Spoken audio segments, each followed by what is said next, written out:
tatou vraiment doucement. Je fais des traits super légers, très fins. Je vais faire chauffer la peau tout doucement. Pour la ligne, c'est super important, donc je vais le répéter souvent, mais on n'a pas le choix.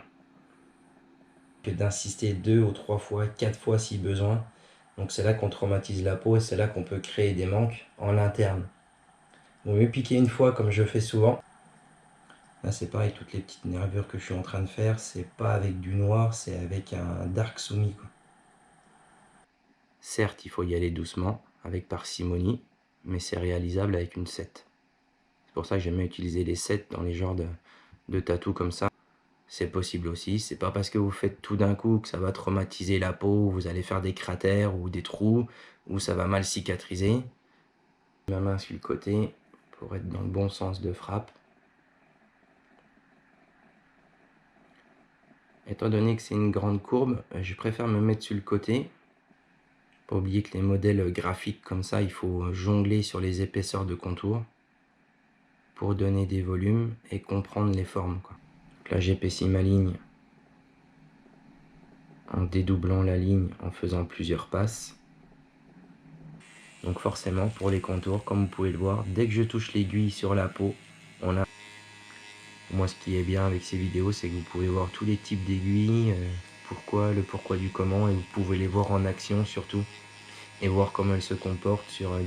Là, j'attaque avec le Magnum, donc c'est un 9-035 Soft Edge. Donc là, j'ai mon Magnum sur la tranche. Je peux venir à ras-bord de mon contour, à la limite du bras. Et je balaye sur le côté pour pousser mon ombrage.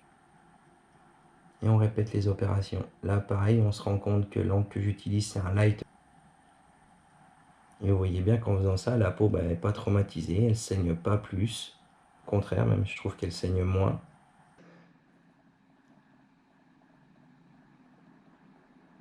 Et en utilisant la tranche, je peux être très précis et bien saturer la peau où je veux.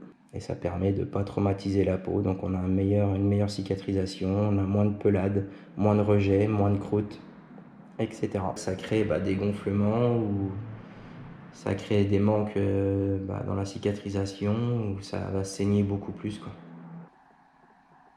Donc là j'ai retrempé un coup dans le dark pour avoir un noir bleuté. Donc on va pouvoir créer des obscurs, donner du volume.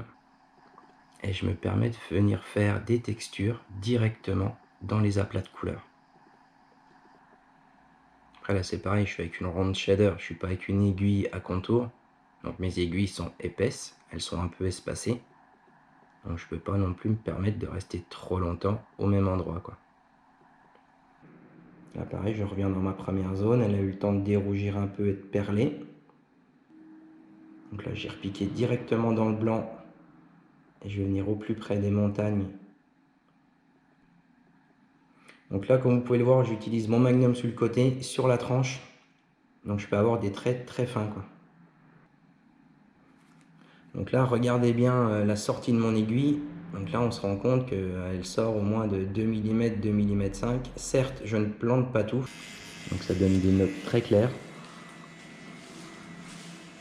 Et en cicatrisant, on verra quand même un contraste. C'est pas parce que c'est super clair comme ça et que ça rougit juste un petit peu la peau qu'en cicatrisant... Voilà, encore une fois, à cet endroit stratégique.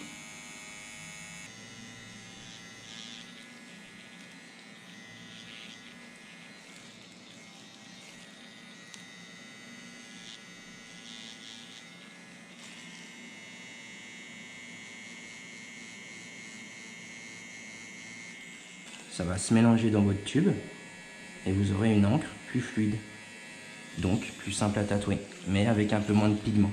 Une fois que je sens que je suis au bon endroit, la résistance, j'ai l'habitude de tatouer forcément, donc je sens la résistance, je sais que je suis bon, donc j'enfonce pas plus, quoi.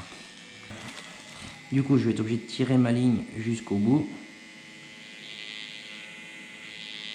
Voilà, là je suis indiqué une 7 RL, donc on entend croustiller la peau quand même.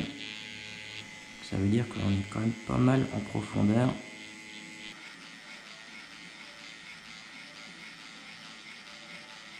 Voilà, je commence à dégrader tout doucement, je fais mes petits va-et-vient.